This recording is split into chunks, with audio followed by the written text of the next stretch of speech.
दोस्तों, नमाज में हम सब बार बार पढ़ते हैं अल्हम्दुलिल्लाह रब्बिल आलमीन, यानी सारी तारीफ उस अल्लाह के लिए है जो सब जहानों का रब है। यहाँ कुरान रब्बुल आलमीन कहकर हमें शुरू से ये सबक देता है कि असल हकीकत सिर्फ एक दुनिया नहीं बल्कि बहुत से जहानों पर मुश्तमिल है। बाज़ अहले इल्म कहते हैं कि आलम इंसान, आलम हैवानात, आलम मलाइका, आलम जिन्नात और आलम अरवाह सब उस लफ्ज में आ जाते हैं, और मुमकिन है ऐसे जहान भी हों जिन्हें हम अभी जानते ही नहीं। इसीलिए सूरत ताहा आयत 6 में फरमाया,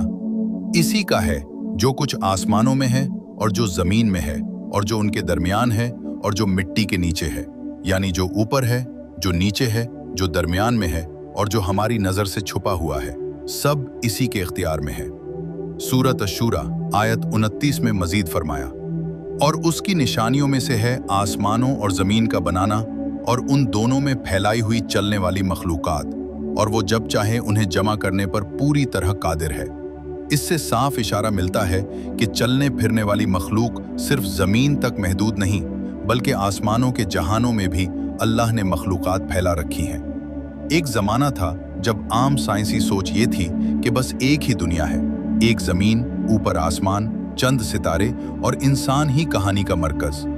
लेकिन जब दूरबीनों के जरिए पता चला कि आसमान में बेशुमार कहकशाएं हैं, हर कहकशा में बेशुमार सितारे और उनके गिर्द घूमते हुए सैयारे हैं, तो खुद साइंस के अंदर ये सवाल उठा कि क्या जिंदगी और मखलूक वाकई सिर्फ हमारी इस एक जमीन तक महदूद है, या अल्लाह ने और जगहों पर भी निज़ाम और मखलूक बनाई है। आज बाज़ माहिरीन ये ख्याल भी बयान करते हैं कि हमारी दिखाई देने वाली दुनिया भी बहुत से बड़े निज़ामों में से एक हो सकती है, और हकीकत की कई सतहें ऐसी हो सकती हैं जो हमारी आंख और हमारे आलात से ओझल हैं, लेकिन उनका असर फिर भी हमारे ऊपर पड़ता है। हम ये नहीं कहते कि कुरान ने हर साइंसी नज़रिए का नाम लेकर जिक्र किया है, या ये कि हर मौजूदा नज़रिया आखिरी सच है। बात सिर्फ ये है कि एक तरफ पुरानी सोच बस एक दुनिया पर थी और दूसरी तरफ कुरान पहले दिन से कह रहा है रब्बुल आलमीन, यानी जहानों का रब। और अब जैसे जैसे इल्म बढ़ रहा है, खुद साइंस भी इस इम्कान पर गौर कर रही है कि हकीकत एक जहान से कहीं ज्यादा वसी और गहरी हो सकती है।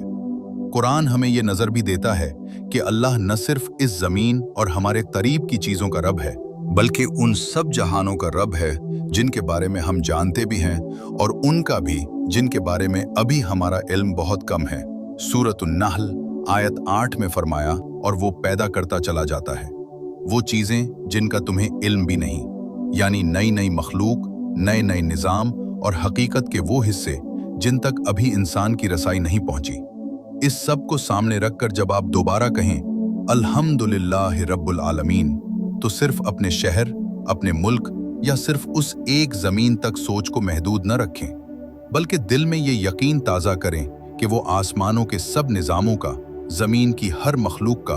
और उन सब जहानों का रब है जिन्हें हम देख सकते हैं, और उनका भी जिन्हें हम अभी सिर्फ अंदाजे और तहकीक के जरिए दूर से छू रहे हैं। और यही सोच इंसान को हैरत के साथ साथ अल्लाह की बड़ाई के सामने झुकने पर भी मजबूर कर देती है। दोस्तों, अगर आप भी मानते हैं कि कुरान में ऐसे राज हैं जिन तक साइंस अभी बमुश्किल पहुंच रही है, और अगर आप चाहते हैं कि मैं मजीद ऐसी वीडियोस बनाऊं जो आपको कुरान और साइंस दोनों के बारे में नई समझ दें, तो बराह मेहरबानी इस वीडियो को लाइक करें, कमेंट करें, शेयर करें और मेरे चैनल को सब्सक्राइब करें। आपकी सपोर्ट से मैं मजीद मेयारी, तहकीक पर मबनी और फायदामंद वीडियोस बना सकूंगा